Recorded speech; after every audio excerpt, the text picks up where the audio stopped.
watching Eswatini TV, Sibuko Semaswati.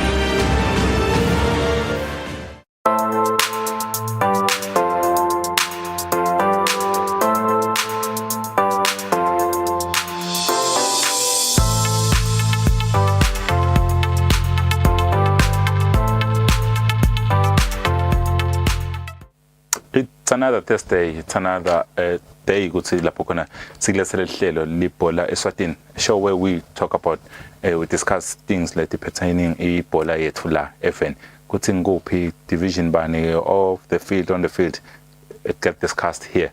Sikhulumisa yona ibhola kama lami ngiphathizwe emsebenzi abangihleli nawe kuleli awali lidako lesikolo njenganyalo lapho sabe sikhuluma khona ngato ndzaba tebhola ke phakele ngakulethela nje sithombe ngicomba ukuthi sabe sikhuluma ngani kakhulu namuhla ke sikhuluma ngenzaba ngasho ukuthi ngema elders kahle kahle kubuka ukuthi ngabe vele irole ayidlala kwebholeni kepha ke sitaqala sibuke ke indzaba ukuthi bo director emathimini boneni Pirates gonna start about them njalo kusathi ukuthi director wabo bakhiphe statement ke kuthi so lishile licembu lemoneni Pirates after what 3 months because he was announced in December, January, February, March so hambile 3 months kude sokufanele lishintsho. We brought him in the studio wakhuluma ngevision wakhuluma ngeproject yakhe leketenayo kuma objectives zakhe ekuyemoneni Pirates kepha ke namuhla sivukele indzabeni ukuthi solishile lelicembu lemoneni after terminate my contract. We're going to talk about that and we're going to go back a bit sibuke ukuthi kepha nini bekathiteni lokho sekufena not so long ago. I think it was even last week lesakhulumisana naye khona kepha ke namuhla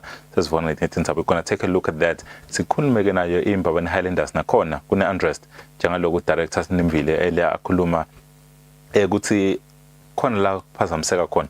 He's coming to the studio again as sikhulumisana naye live la emoyeni sive ukuthi ngabe yena ukhala ngani kahle kahle kuyo imbabani Highlanders. And I do understand ukuthi this week I think or the other week they met with Emma fans lapho khona bakhuluma khona kuva ukuthi ngabe sahle Emma fans ethini mhlambe wachazela naye ukuthi yini inkinga. And nale ukuthi ke we've had different stories of ukuthi why abe frustrated ali kumbabani Highlanders. Responsibilities back home, he's got bigger responsibilities. He wants to move. Angeka saba nesikhathi lesanele nephathi team. Frustration ka ema elders am frustrated kuphi uba frustrated. We just want to find out the clarity. Kuthi kahle kahle yini lenkinga. What's the problem? Lemxosha kumbabani Highlanders and ukuthi iyamxosha invele or utawuhlala and honor his contract for 5 years. I think it's the second year kuyo right now. So we just gonna talk about that as well. Kuva ukuthi ngabe yini vele kahle kahle. Inkinga kapha ke I have the man who's usually uba nawo onke ma answers. In most of the time uba nawo onke ma answers aloko lesifune kukuva kahle kelana and he is not even afraid to hit just about the hip. So the man is Linda Master Dlamini. Sanayila studio. Ngomukela ngofisela Nkosi. Ngiyabonga phathizwe ngakuthola ukukhuluma ngofisela imali yeliviyas ekhaya. Ukuteka tindzaba phathizwe tindzaba tebhola I don't even understand ukuthi even nanamuhla sisakhuluma ukuthi lamathimini lamakhulu kunale unrest lokhuluma ngayo tindzaba leto lekumele ngabe sekathi sendlula kuto because umuntu irole yakhe ethimini ngicabanga ukuthi uyayati not unless vele kudibutshana nje emahlangeni umuntu angayati irole yakhe ukuthi yini udlala role bani because even nema fans ayati kuzona ema fans ahamba kuphi agcina kuphi. So ngicabanga ukuthi once kwaba with the proper structure then wonke move to understand the irole yakhe. Yeah, Master, go good. And even the more confusing thing right now could say, where do we even start? Do we talk about the elders? We talk about the directors, who are the up and down. But first thing first, let's address the issue of Mlilo. Who announced it not so long ago as director, 3 months ago, as director of Moshawe Money Pirates. Wabuya nyalo sokuthiwa so hambile. Ithi mbesele ngama elders. And ke kumoneni Pirates you know the elders ukuthi ekhaya amathenje kunetinkinga kwendekani kumoneni Pirates Master. What's the up and down yini lenka? Phathizwe ngicabanga ukuthi emalwelo views atawukhumbula ukuthi last week Thursday sakhulumisa yena Nqobi Zithamlilo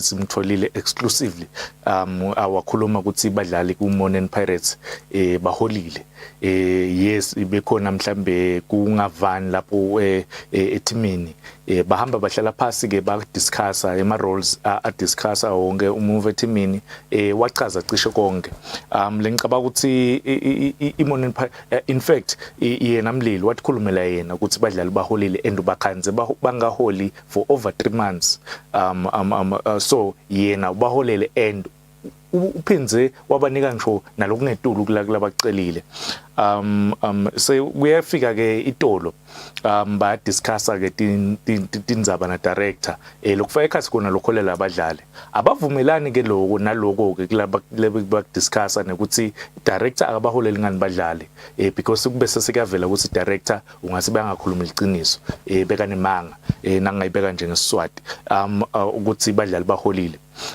base bayakhuluma ke yahlangana ama elders eMoneni Pirates babona ukuthi ingcono icontract yakhe iterminate avele ayekele kuba director beke pass kuba director eMoneni Pirates. After when we talk nayo last Friday ahead of weekend games la kwavela khona nje ukuthi baholele kepha ke before you even say sinemanga, before you even say he never said anything like that. We're going to play this insight from last Friday after Begune press conference, my team, but he was there, so we took that opportunity to talk to him. This is what he said, go interview about the team payment of Badlali. This is what he said about the elders and who's got control of the team. Let's move over to Tamdil. Came in precisely because the club had been having issues financially. The players had not been paid, not since December, but had not been paid for years, and there were other issues that were there. So my coming into the team, like I've always indicated, and I think I even indicated the time I was on your last time we spoke, to say the first priority is to stabilize the finances of the team.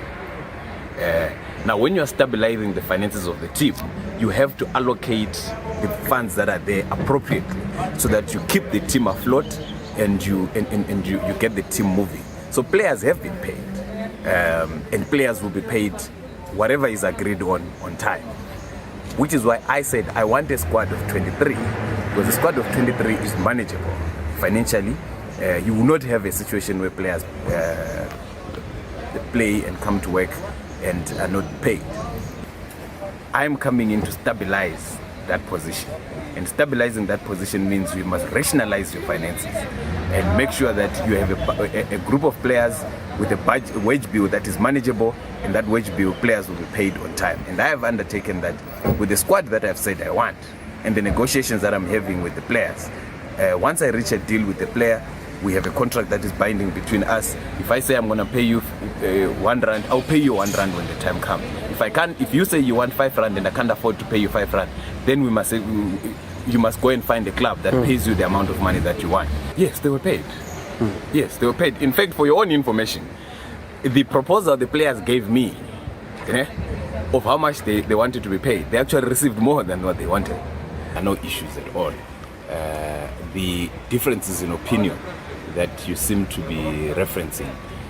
I had a meeting with Osborne, I had a meeting with the elders, and the issues were about if I am the director, who has the final authority and decision-making power, whether it was me or that decision lay elsewhere, as far as who makes the final call on decisions about the direction and vision of the club.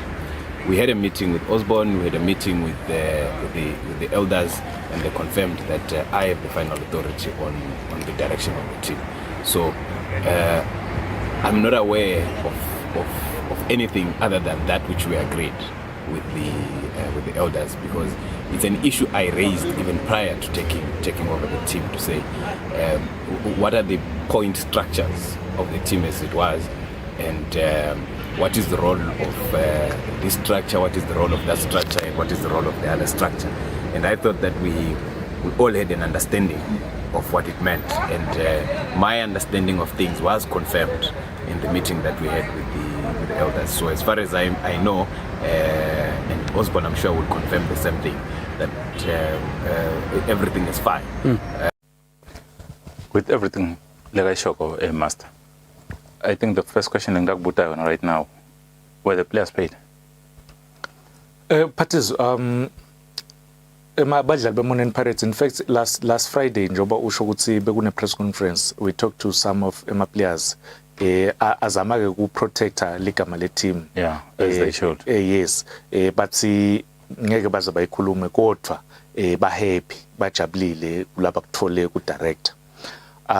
Kwase sekuyatholakala ke parties ukuthi itolo njoba ngisho ukuthi itolo bekunale meeting bamhlalise past director kwakhulunywa ke kunemali ke leyaqhamuka, in fact a reliable source from iMourning Pirates kunemali yaqhamuka kuSwazi Bank liyagcina in 17,000 after deductions, yes, 25,000 17,000 then Mlilo bathi ukhokhe 13,000 from his own pocket, 13,000 atoholela abadlali.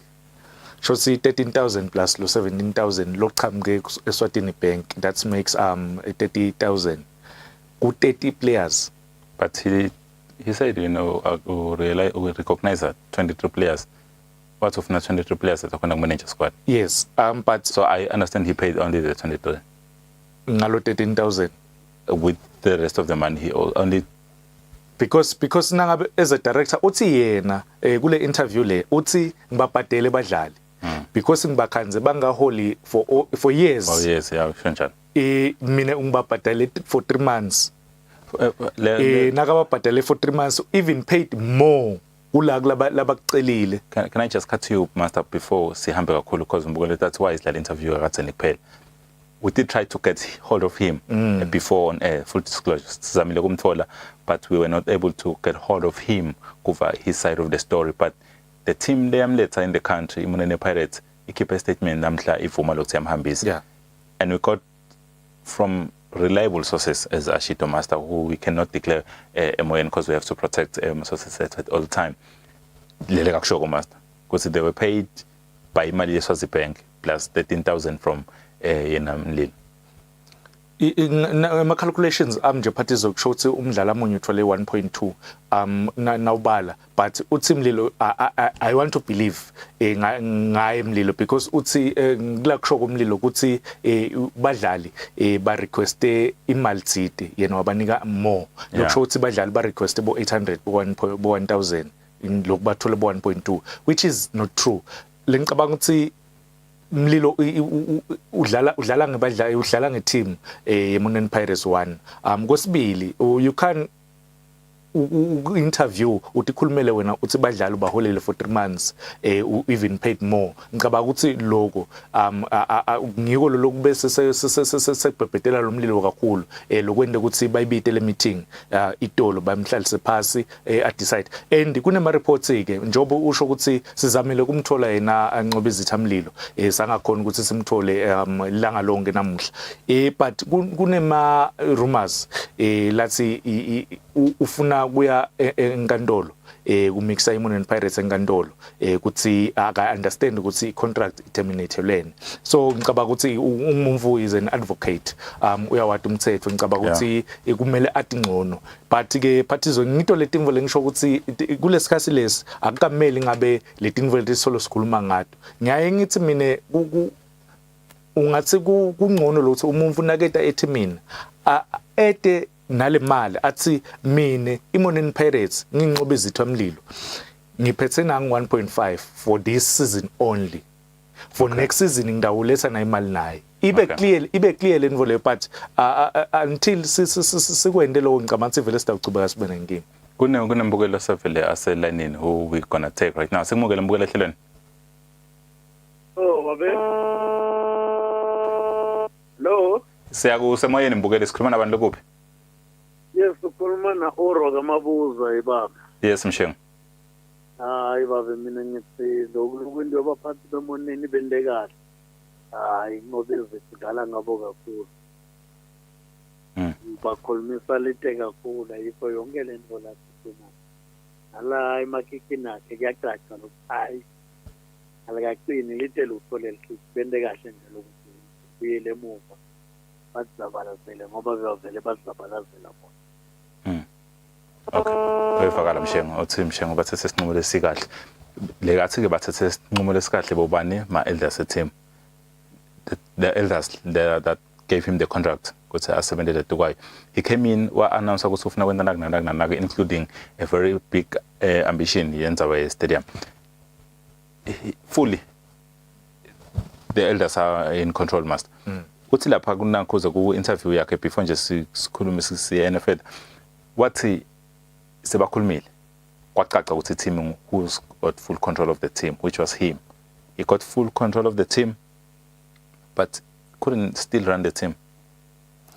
Yeah, lengicabanga ukuthi uqinisile umshengu ukuthi ukhulumisa lide umlilo iMonon Pirates in fact nalama fans akakhombisi kwahlonipha because now utawuveta letinye izinto besawusathi fez ngicabanga ukuthi izinto leto lo ufunekisa le team ehlathini but ke phathi uzokhuluma indaba ema elders ngihlale ngisho ngasho even last week ngathi icancel enkulu kakhulu ngiyo lama elders because one what qualifies one to be an elder of a team because ngitoba associated mine ku team X yaphathizwe for 10 years bese ngidiva ngathi sengi elder ngive ngathi senginese kule team and kude umthetho lo ngangigunyata ukuthi angisi elder kuleyo team leyo lengicabanga ukuthi I team ngaleyo team kumele ibe ne board le board leyo itaba ngiyo leleta ukhetha lo director athi lo director nangabe sekunedinkinga ihlale phansi leyo board yale team I discuss ukuthi director naku lwathona uyakuletha la teamini because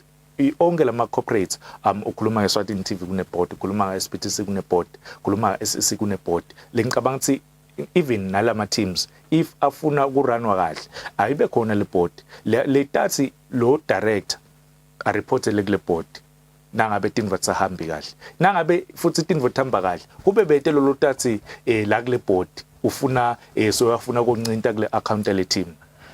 Ngifuna kuthini ke master ke if you come in you say in the bank director on a board on my elders the team is not mine. What do I get outside from the team? Yes, answer don't get it answer. I'm investing my money mind you. Ngithola in mina kule team.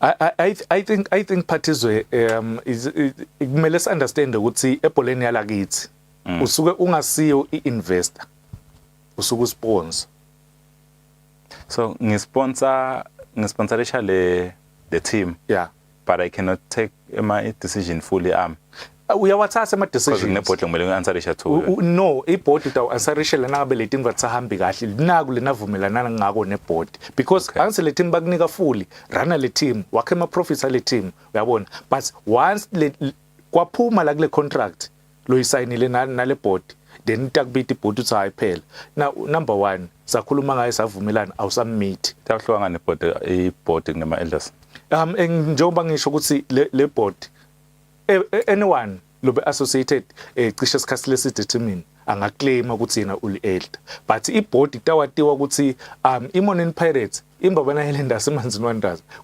kunayiphi board uyabona but nangabe kuna 6 la kule board kuyatiwa nje ukuthi lo 6 loyo nguye la answerisha kuwe because njoba ngisho ukuthi sike seva eminyakeni ledlulile lo munye athi naye uyi elder kulenye I-team but nangabe sele team seyihluphekile kude akafake ngisho emanti.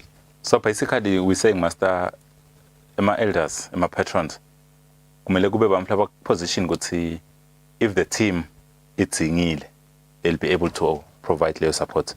Mina ngabeka especially financial support because in most cases kuba mina ngabeka ngithi ema elders ama advisors timbunga lokuthi nale board iyahamba ihlale nabo phasi nje endlini kagogo kuxoxa but angeke baze bayakhe le decision because angunderstand mina lokuthi le structure ngisiphi le structure lesibanika lamandla uyabona not unless ma co-founders ale team yes 100% ke lapho bane rights yokukhulumela leyo team but now uthi nje wena elder ngalothi ube associated kuleyo team leyo sikhathi lesithi akukunike amagunya ukuthi ushaya umthetho kuleyo team leyo kuna ma team master I'm going to call names either way because I mean kuna manzi nondras mbabane Swallows recently kondekile kune mbabane Highlanders seyimonene this we usually call them the big four of the team Black Swallows kwendeka because now they are in the same position kune I think il board or el patrons and all that labathi ngikhumbula ba mix Charles Nkandolo ukuthi bathi bamnikile team ukuthi akayirane basahambi kahle sebafuna team yabo back kwayisana Nkandolo and all that those teams, bese kuba nama teams like Bomalande Chiefs, you have Bo Sundowns, you have teams like Bo Tabangulu Kellis, those kind of teams. Le wona bo Sipet. Good lo mbango lo kanjalo. Ngalana the big teams kunembango. So the question lenginayo ke Master ukuthi, is there any way yokuthatha lama team wanikete an independent person abe more like iba yakhe fully irani just like we talking of Sipet namuhla? Yeah. Team like Mbabane Swallows, for instance, even now the direct president una contract for 5 years, una contract eminyaka yeminyaka. Mbabane Highlanders same case, Manzino the same case, my contract is Kashan. Are we giving the person enough time or enough power kuthi le team ufuna in 10 years kuyibona sayente nakunaka? Phathizo ngicabanga ukuthi njoba ngishilo ngathi una ufuna ukungena ethimini bahlale nawo phasi bakhulumisane nawo if wena uthi ready ukuthi ungamsebenzela lo 5 years loyo usuke ungena wathi but ubekisa ngalama teams lawo ngicabanga ukuthi mina the best way ukhuluma imali ndi Chiefs uyathi ukuthi yagumethe uyabona iSiphethu uyathi ukuthi yasamora icishe lama teams lawo you know the owner Sundowns uyathi ukuthi Michael uyathi ukuthi iThabangulu Kellis nguthi so ngicabanga ukuthi lama teams lawo yeah, ngeke ngasho before ngathi angabekisa emateam la South Africa Mtsepe president we Sundowns yatiwa ukuthi wayithenga le team uyabona Kaizer Mtaung yes abene ma shares Kaizer Chiefs the majority yalama shares Kaizer Chiefs but kuyatiwa ukuthi chairman wale team uyabona so ngicabanga ukuthi invo lethi kanjalo once kwaba bede le structure lesikahle vele kutawuhambe ecamukele bamvu because sithi labamvu siyabahlonipha la teamini ukuthi but now uyabuka kule structure ukuthi kahle kahle uyini ungichairman noma ngisiphi ukusiphi le structure awumboni sisangalungiseka in the structure ukuthi sibe kule same position njalo kubekisa ngalaba bomndawo ngabo Mtsepe sisangalungiseka in the structure nyalo because makungathi mina I have money. I want Babane Highlanders ukuthi beyami. Ngibhadala abantu who am I giving the money to? Mangithiwa ngithatha over the team fully. Awubhadala umuntu but ile mali wena uyifaka account ye team. Le account ye team le ngikhuluma ukuthi team sengifuna kuyi-owner. So ufuna kuyi-owner just like Mndawung. Then lapho because I want to believe akhona ama co-founders a team. Okay. Yes. Uhamba kulabo bamvu labo uyothi I want to own Babane Highlanders. I want to own Babane Swallows. Uyabona? Fully ngifuna kuyithenga le team if bakubita leyo mali leyo bhadala leyo mali leyo uyithenga leyo team leyo ibe yakho fully so ngicabanga ukuthi ngito leti info leti once vele bakunika le contract basi uhlala 5 years 6 years 7 years ngicabanga ukuthi lapho vele usuke nawo utilimita nabo basuke batlimita because angeke uze ungene fully enveni ya 3 years ya 4 years ya 5 years. Right now, what's the role of my elders and team? Are they benefiting the team or the team are suffering because of them? Inqumbi yawo ayasafarisha because over the season leya 2 seasons ago khona i-team lebeyi kakhulu uvel elidaleli likhuluma lokhu elidaleli selisuse chairman noma fans lelinye elder selisuse CEO ngicabanga ukuthi ngiko lokho lengithi mina kunebamvu labanikwe igaba lo ngaboni ukuthi kule structure sale team because ku structure se team kuna director ngicabanga ukuthi mina utawunakhuza leyo team leyo bese sekuba nangabe kuna CEO ubeka CEO as director nangabe ubeka team manager umbeke team manager nangabe ubeka general manager umbekele so ngicabanga ukuthi kule structure leso lekudzinga ukuthi sibe clear ngalama elders kwatiwa ukuthi ema elders adlala iplay role adlala as ema advisors or adlala as ema owners ale team because naloko kumele sikwehlukanise ukuthi kahle kahle lama elders ngimaphi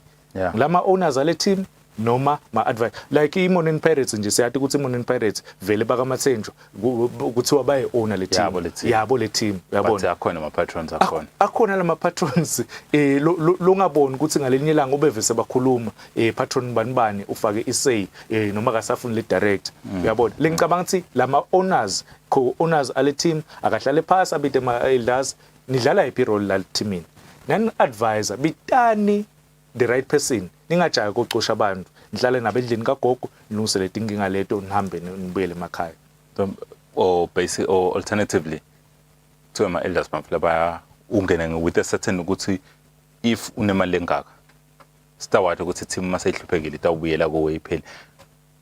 And if uthi abasuke nyalo asenze bayasuka mase kwendeke team istructure kuleyo director or athi uyabonga uyibisela kubani team irana ngibani in the meantime because ukukhatha nje iMonon Pirates kumele idlala ngeweekend kumele bajime badlali kumele babhadale imali and batelegile labo badlali labo abakabhadala for the past months ubasola kanjani abafana labanye kumele babile esikoleni so uyibisela kubani team angeke uzubasole ngicabanga ukuthi njoba ngisho ukuthi bamvule kumele babe responsible the Matendras because asengibekisa ngeMonon Pirates because siyati ukuthi owners akhona baka Matendra ngicabanga ukuthi bona vele kumele ukuthi every time not unless le team nangabe uyi co-owner noma uyi owner ye team nangabe iyakwehlula phathizo uthi wena vele le team iyakwehlula thengisa le team kwatiwe nje ukuthi ukhweshe kuyo because vele nakwenteka letinkinga batawuya kuwe bagathe ukuthi ukhokhe something because natihamba kahle tinde teamini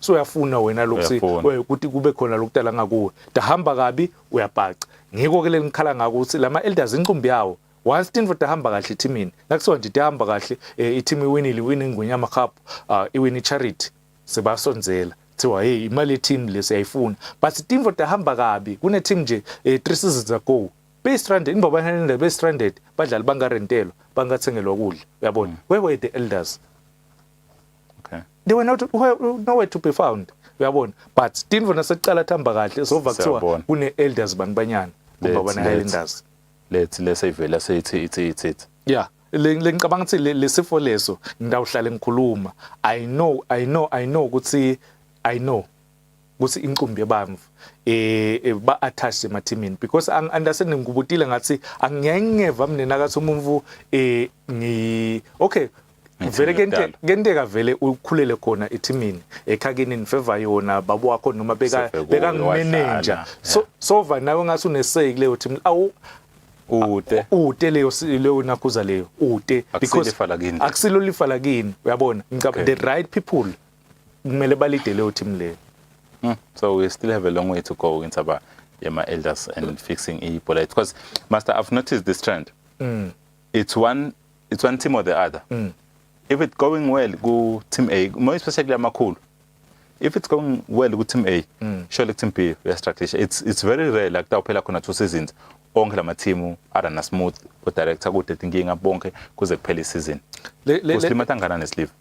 Kuslimata kakhulu phathizo kakhulu because sikhuluma indzaba yeMonon Pirates last season bekuvele tikhona letinkinga but bazamile ukuthi gciba ngimdzaba taka marketing uyabona Manzini Wonders besikhuluma kona last season lengicabanga ukuthi and kumele sibe aware ke phathizo ukuthi icancer kukhulu kakhulu ke lapha yelapheka yona nayisese wayithola early but once le cancer ya develop la mtimbeni kulukhuni kakhulu and sifo lesi letawuthatha isikhathi ukuthi selapheke because wonke umuntu uattach teamini lapho khona anga contribute lutho ayibite ukuthi uyiteam ngimbabona Highlanders sekutalo ngimbabona Swallows sekutalo ngimanzini Wonders sekutalo uyekutalo yini lati irole yakho la teamini ngiphi.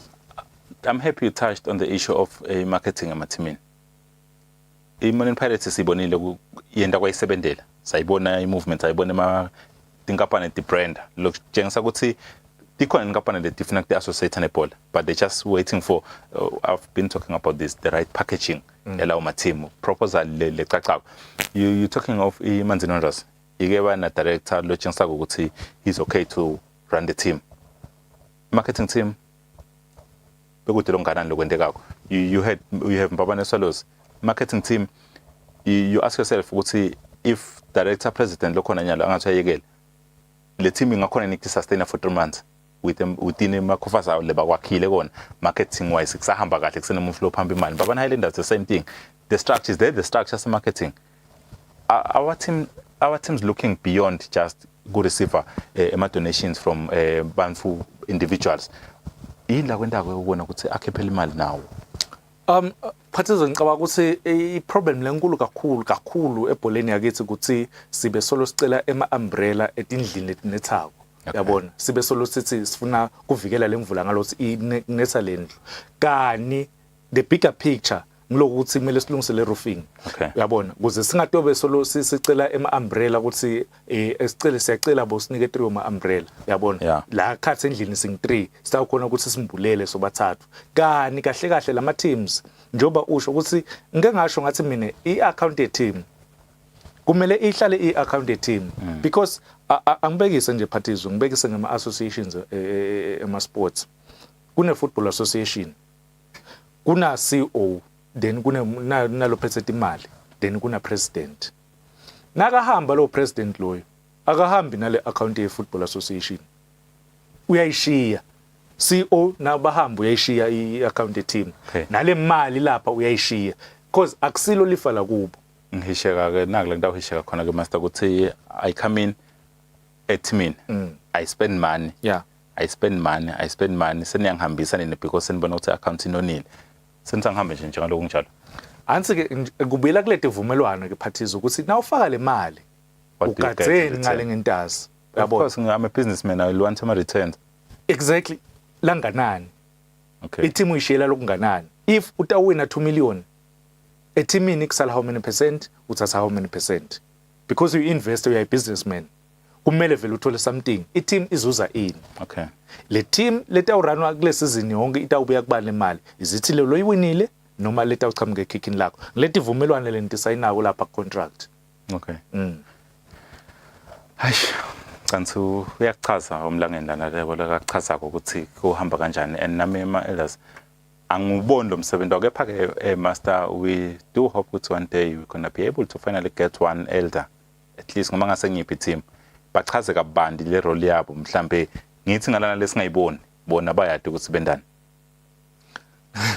kulukhuni njengoba ngisho ukuthi kulukhuni ku angisho sekuthi uyaye uthi na umumvu ukhuluma lomnya bese sothi ithide ema elders icancer kani leligama lema elders niyo le cancer lokulukhuni kakhulu lokuyikhokha because labamvu vele bathi tena abakhula mkhulu wakhe beka lapha kule team Yeah. naye utawubelieve ukuthi utawuchubeka kule team uyabona so ngicabanga ukuthi kulukhuni kakhulu but senjoba usho ukuthi siyethemba ukuthi one day because labanye babo bayabaleka one day sitake silithole lelo elder litochaza ukuthi kahle kahle le role kule structure because ngisho naka FIFA angaze nje mina ngeva ukuthi Manchester okay akhona ama owners ale team but angaze ngeva kuthiwa kunema elders yabona angaze ngeva ku Liverpool ukuthi kunema elders bo Arsenal nema elders but lakithi sohambela phambili bo Chiefs la sihlale Specs ngabo sibuka ngabo South Africa kude nje ama elders ke ku Mamelodi Sundowns kude ama elders ku Kaizer Chiefs yabo le structure siyacaca ngokusuka eTulu kuyofika eNtasi. Master, you've said it a mouthful already. I'll just go to ngubambe khona la and thathe lesithuba ngovalelise because we have another guest le naye sitakhuluma almost a similar topic. We're going to talk about him in his capacity and we're going to talk about the team.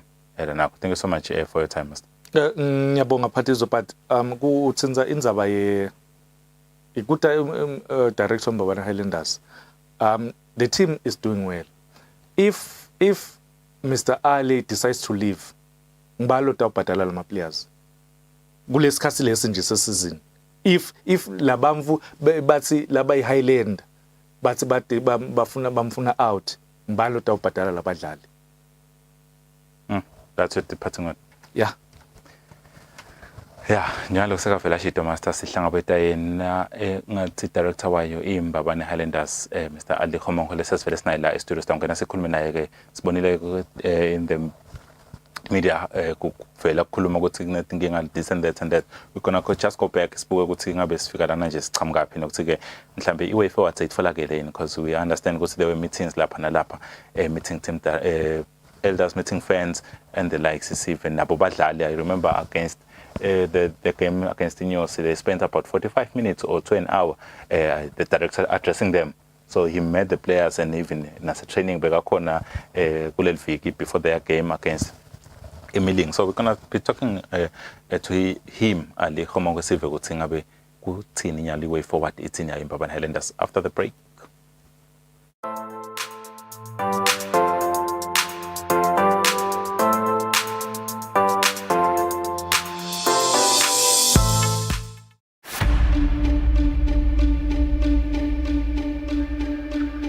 every difficulty lies an opportunity. Ukuthi sifune sifunze ukuthi ama-opportunities akhona ngaphandle. Lwathi likhulu lula ngqondweni yami ngaphandle kwale ngqondo ngeke kutawonakala. An idle mind is a devil's workshop. Lokusho ukuthi the more le ngqondo uhleli uvuka ulale ubuke i-TV uphenze ubuye ulale igcina utawugcina soba tempted ukuthi ugcine wenda nemikhiba lengayi enkosini. You do need ukuthi now ufuna something at a certain point of time. Uconnectendela nakhona ngemali yakho yabo ungarely kumuntu ube very independent. Bagroova. Umuntu omusha kuyakusida ukuthi ungadikhanzi uhlele ekhaya ude lokwendako.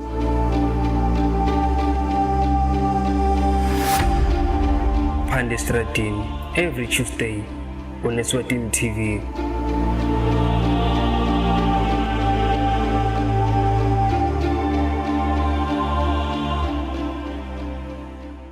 Ahamba abe malusi uthenga ngalinye lingi-250 ngawuthenga ngalinye. Okay. So avela athenga wona maybe abe ngu5 hawu.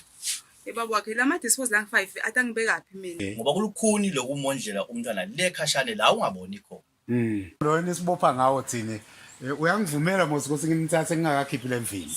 Kuqhumana kwethu akuseyuphela ngoba kunemntwana la mkhathisini. Cha sekwaphela. Ngalelanga athathwa sekwaphela Akase siye makwemntanami. Into ngalichilo kwalokuthi nje kube nemntwana lotalwa ukuthi umfati lo wenzile. Siswata azikuvumi lo. Mina nginika wena imali yemntwana wena wondla abantu ababosisi wakho ngoba kusona enhlitiyo lenhle. Bamfana banenhlitiyo lenhle. Futhi bona bamfana bangaphana lo libisi ngibona ukuthi akeke uzuba. Nifuna kuyawushada nje batali be bayadi. Noma ngangimtsala sengumtsalo kanina. Umtsalo ngana Siyavuma siyavuma kwe umntali siyavuma eveni siyavuma kubatali bethu siyavuma nakubo bantwana ukuthi sibatele kulokunye ngekujabula kwethu kulokunye ngaloliphutha sathi nasisibatele sasishaya khona siyababalekela mbukeli alungakugeji loluhlelo ngoba luyashisa luyatheleka masinyane.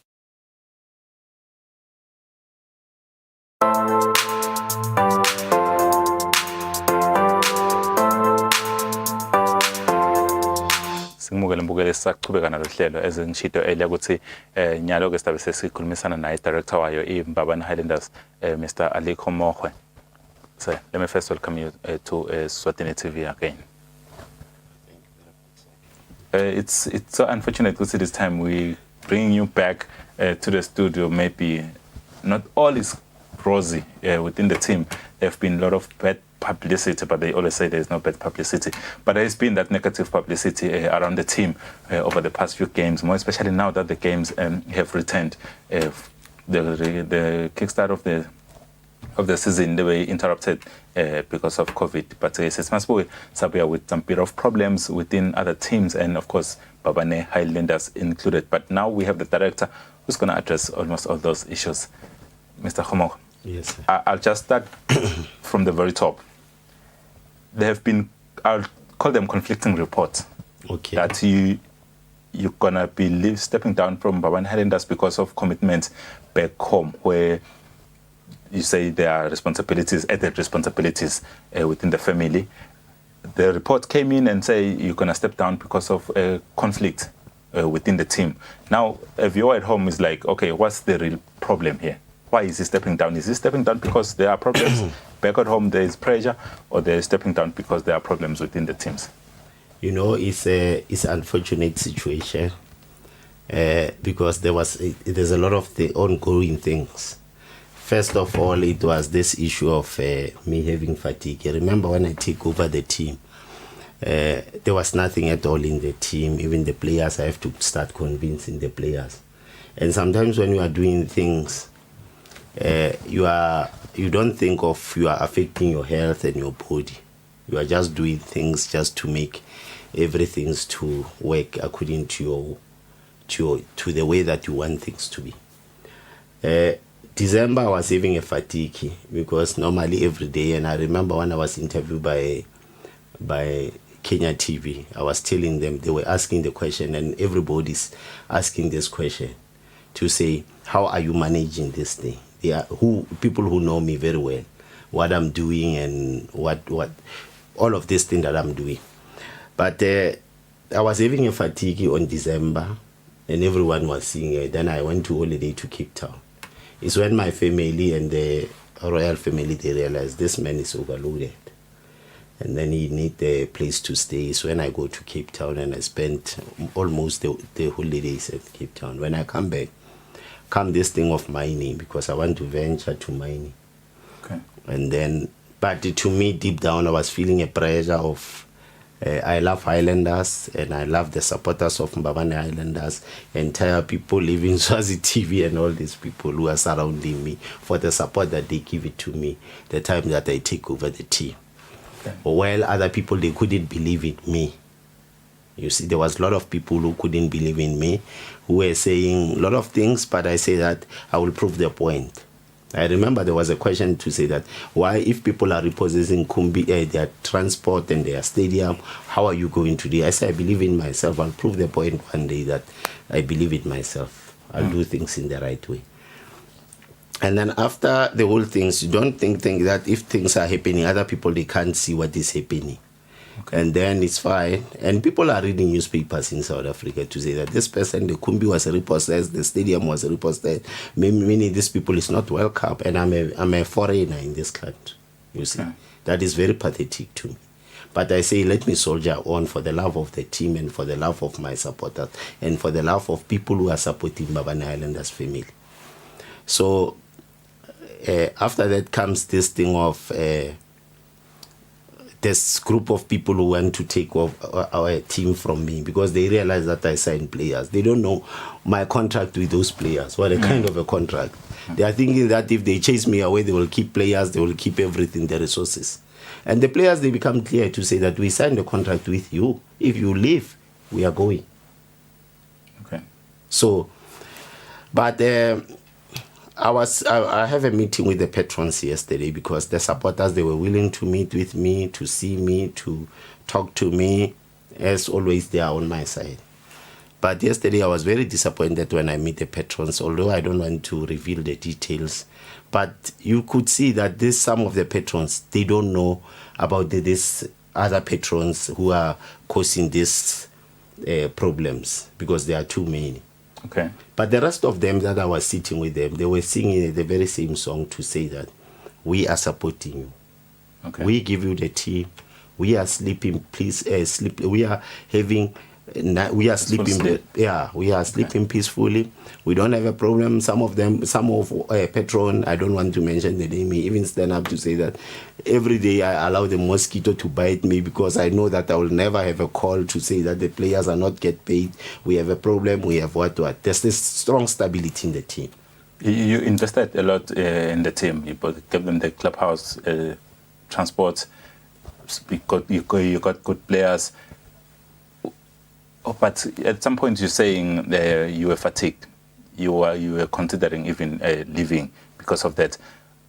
Was it going to be easy leaving your investment like that after investing in so much into the team, and you're just going to leave?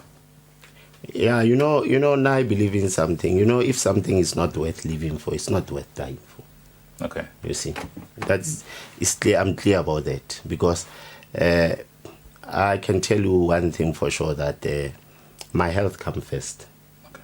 Where everything will follow, you see. There's the oxygen and my health. That is very important. Okay. You see. And then the whole of these players, they know that I have a contract with them. Mm-hmm. So once I leave, I have to have a way to talk to them. I can't just dump them and say that I'm leaving. Okay. But again, I don't want to blame that journalist who got the story, who wrote that story. You see. Because he called me and said to me, I got this story. And I don't know why he's getting the story, because, journalists like this, there was a story of 300 million of corruption. You remember that story? Yeah. It was the story of 300 million of corruption. Somebody take the newspaper from the old newspaper of South Africa and make a cut and paste.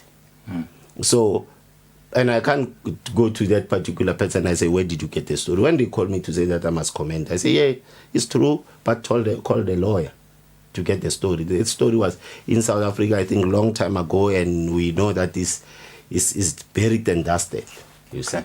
So the question of me leaving the team, it was there for me to leave the team because I was demoralized by the action of certain patrons who were going viral. Even there were some people, yesterday I was called by the journalist to say to me, there's a patron who, and his son approaching other people for them to run the team.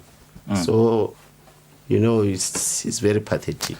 You had a meeting with the patrons. Yes. We're not going to get into the details of who said what, but the outcome of the meeting, is it good enough to see you stay and honor your contract? No, it's good enough, although I asked them question to say that once we have a structure of MCs or a structure of management, there must be the policies that govern this management so that everybody must not go like a loose cannon, going to approach people and say to them, can you come and run the team, while there was somebody who's running the team. Okay. It can't be that if I'm fighting with my wife and my wife wants to leave the house and I promise another lady to marry to marry another woman. It's shown that I want this woman to go out from the house. Yeah. So it showed clearly that I was correct. That some of them, they don't want me because we have issue and I'm here to hear from them what is happening. They go viral and approaching another people to say that come and run the team. While I'm here, it's totally misbehaving. What I'm picking from what you're saying is there are a few individuals, but the majority of the elders are with you. Too much. So, is it good enough for you to stay the 5-year contract you signed? It's good enough for me to stay. I'm still going to go home and give them a report and a feedback because we agree on certain things. And I found that they were very disappointed themselves, the patrons, to hear what I'm telling them. And I'm very happy because they were saying to me, tell us what is bothering you. Okay. Be free, tell us, don't hide anything. And I tell them everything that was bothering. All right. You spoke of the issue of fatigue. Yes. I'm seeing you everywhere, Mr. Ali. You literally doing everything for the team. We saw some other teams, maybe their structures, they have the director. Then they have the managing committee. Those who gonna do all the hard work that you cannot do. Maybe you are back home. You can always count on some people who say, okay, the team is in safe hands when I'm with this group of guys who you've appointed yourself to run the team. Who are you working with? The structures, do you have the structures? Say team manager, general manager, who's going to be responsible for transportation and all that when you're not here? Because I think the other factor of the fatigue is because you travel too much between the countries. You have to run the team. You still have Ali Takers back home. Do you have people you're working with who are going to help you run the team so that you avoid all that? Yes, I have people who are running the team, of which we are doing very well, and we are not large numbers of people there. We are just few people, and I see that we are doing very well. Because some of the people who advised, they were saying that we were many. Okay. We were many in the structure, and anyone want to control. So it's better if we have this small structure, and then we shape up things and we control the structure in the right way. Okay, so the team you're working with. Yes, I don't believe of other people too much. I believe for me to be there to supersede that everything it went well. You can see that every morning I'm in the ground to check that training field, to check the training, to check everything, so that I can be satisfied. Now we were speaking with Linda just before you came on, Mr. Khomonko. I raised the question of the other structures in terms of communications, marketing, and all that, administration. The team, is it part of your objective to see the team be able to not always depend on you in terms of financial support? Say you're talking of marketing, approach sponsors, do this. So you even if you decide to leave today, you will know that you're leaving the team in a better financial position than you found it. Are you working on something like that? Do you have something like that in your plans for the future? You know, I don't know. I'm new in Swaziland, but what I can say to you is that Mbabane Islanders is not. I never see the registration documents. The team's registration. Yes, and I approach a lot of people. For an example, I can say that I approach mines and everything. They say bring the profile. Like my company, when I'm looking for the job or everything, I produce a profile. and a strategic plan and everything. Yeah. But when you produce, you say that, okay, help Mbabane Islanders, what they were asking me, even in the bank when I was opening the account, it's not registered. Okay. Yeah. So how are you going to get the marketing from other people, because they have to account for what they are giving to us. Okay. Yes. So have you maybe inquire about that from the elders, saying who actually runs the team? If I wanna, because I think your dream, among others, is to take the team to Africa. It means you're growing the brand of the team. When the team grows in reaching the African stage, the market's open wide. So even for you, it's gonna give you an opportunity to relieve you on some of the things. Have you inquired about those financial or the registration of the team, who it belongs to, the profile of the team? If I want to take this proposal, they're going to just know exactly who Mbabane Highlanders is. It's something that I want to sit down with them and ask them about that. But nevertheless, to me, I don't have a pressure to do that. Okay. See, I think if you get something, people must come first and tell you that it's registered, this what, this is a profile, this is how we start, this is how we end up. So okay.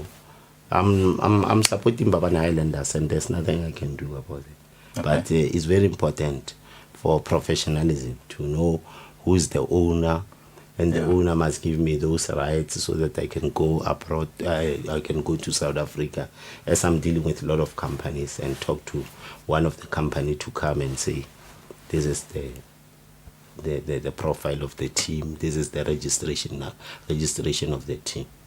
But the big point we're taking home here is, Alejo stay put at Mbabane Highlanders. Yes, I'm here to stay.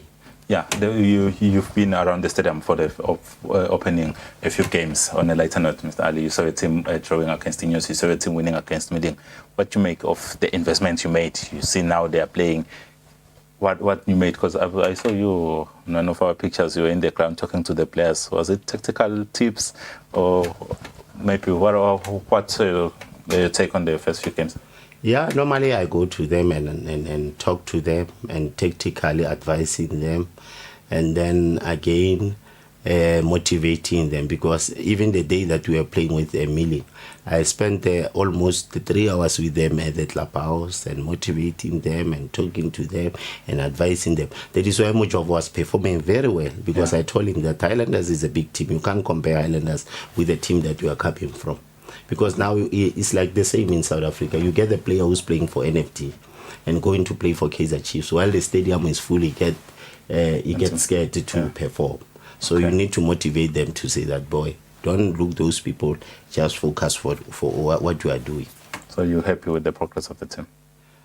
I'm happy with the progress of the team, but we still need to beef up. In terms of players? In terms of players, in terms of tactical bench. Yeah, I want to talk about tactical bench. Yes. We've seen the media talking of the recently available Den. The issue of Den, it was to come to assess why we don't end up getting to the 18 area, why we don't end up getting running the middle fielder to run smoothly. Okay. That is what I diagnosed from the team. Okay, so he's coming as an advisor, technical director. I was requesting him, because I remember people like Boden Dance, he can be called by at any time, any team in South Africa. But to come here just to look, to identify our mistakes. Okay, is he coming? I'm going to see him. I'm going back home so that I can sit down with him. All right, man. But I talked to him, he said to me, no problem. When you come home, let's sit and advise each other related to I'm sure Mbabane Islanders fans will hope for that to happen as quickly as possible, because the games are coming thick and fast. Because you are playing Tuesday, you're playing on the weekend, and you're playing next week, Thursday. By the time he comes, you'll find you already played 5-6 games. Yeah, it's not a problem, because you see where we are. We are with number Ineos. 2. Yeah, it's not number 2. We can say that we are number 1, because Ineos is us. Ineos, they played a draw with you, Ineos, so they have a problem as well. No, they played draw with me because my players, they were having this problem of Alice leaving. Okay. Otherwise, we're supposed to wrap up the game. Okay. And when I was there, you see that Mbabane Islanders started to fight for the second time. After second. Yeah. Yeah, it's when we fight very bad. So now the players are relaxed. They're gonna be ready for the coming weekend. All is sorted with them. You know what I like about my players? Once they see me in the stadium, they fight to the to the just on that win. Yeah. So there is no problem with the players. All is well now. No, I'm with them. Even tomorrow, I want to meet them. It's just that today I wake up very late because I was very tired. But tomorrow when I wake up, I will go to the training and I will be with them to the camping and talk to them and motivate them to as usual. And we are expecting to get 3 points. Oh, okay. Thank you so much. Number 1 official. So you're looking at taking that top position till the rest of the season? No, the top position is us. If we are not disturbed by these allegations and what, by now I will tell you that we'll be on the top position. Okay, can I say as the season progress, Mr. Ali, thank you so much for coming through. I think the biggest question was, is Mr. Ali staying, honoring his contract? But I think you've answered that after the meeting with the. So I think Baba Nharenda's fans will take that and they will sleep peacefully tonight, knowing that the director is not going anywhere. And for Eswatini football, I think this is because Baba Nharenda's is another big team and they've assembled a very good squad. Sibonge nakwembukele sethemba ukuthi lihlelo oluthokotela sibonge kuyo kuye Nailin Master Dlamini sibonge nakuye Alekhomongwe lokhonile thatha isikhathi sakhe even we called him late saying he must come here. We please beg him to come here and talk about Baba Nharenda's future. And of course I'm sure Baba Nharenda's fans are happy ngaleseko lakushito sethemba ukuthi uthokotele lihlelo kube kuthokotele naletinye inhlelo lesikilethela tona singumsakazo we Eswatini TV. My name is Patizwe Msibi. Good night.